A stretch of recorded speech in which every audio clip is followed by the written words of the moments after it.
Guys বন্ধুগণ দেখতেই পাচ্ছ দাদার সাথে সকাল সকাল দেখা হয়ে গেছে মর্টিনদার সাথে। মর্টিনদার সাথে দেখা হয়ে খুব এক্সাইটেড, মানে খুবই ভালো লাগছে আমার। দেখতেই পাচ্ছ দাদা খুব হাসি দিচ্ছে। দাদা এই গাড়িটা বড় টেলার গাড়িটা চালাই। তো দাদার মানে খুব দাদাকে জিজ্ঞেস করে নিলাম যে দাদা তুমি কোথায় থাকো, কি করো। দেখো দাদা এখন বলবে। আমার বাড়ি হচ্ছে বীরভূম নলাটি থানা। তো ভাই এসেছিল আমার সঙ্গে দেখা করতে দুর্গাপুরে। আমি আজ প্রায় 2 দিন ধরে আছি। অনেক ভালো লাগলো ভাইয়ের সঙ্গে দেখা করে। আমিও ভাবতে পারিনি যে তোমার সাথে দেখা হয়ে যাবে। ওটা কোনো ব্যাপার না ভাই, মানে কি বলবো দাদা, আগে থাকলে সবই হবে। এখানে তো আমি আছি এখন অনেক 2 মাস ধরে এখানে এদিকে প্রায় চলছি এখন। আমি মর্টিনদাকে জিজ্ঞেস করে নিলাম দাদা তোমার কোনো অসুবিধা বা কিছু হচ্ছে না তো, তোমার সব কিছু ঠিক আছে তো, তুমি ভালো করে ঠিকঠাক আছো তো, কেমন আছো। মর্টিনদের সাথে চা খেতে ছবি তুলে নিলাম।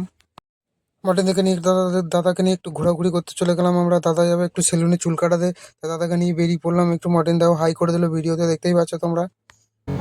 এখন বাইকে বেরিয়েছি রাইডিং করতে, দেখতেই পাচ্ছ তোমরা। দাদার সাথে দেখা হয়েছে, মানে খুবই ভালো লাগছে, খুবই excited, খুবই আনন্দ লাগছে। দেখতেই পাচ্ছ সেলুনে চুল কাটাতে চলে এসেছি। ওই যে দাদা চুল কাটাচ্ছে, দেখতেই পাচ্ছ দাদার মানে সুন্দর করে চুল কাটছে।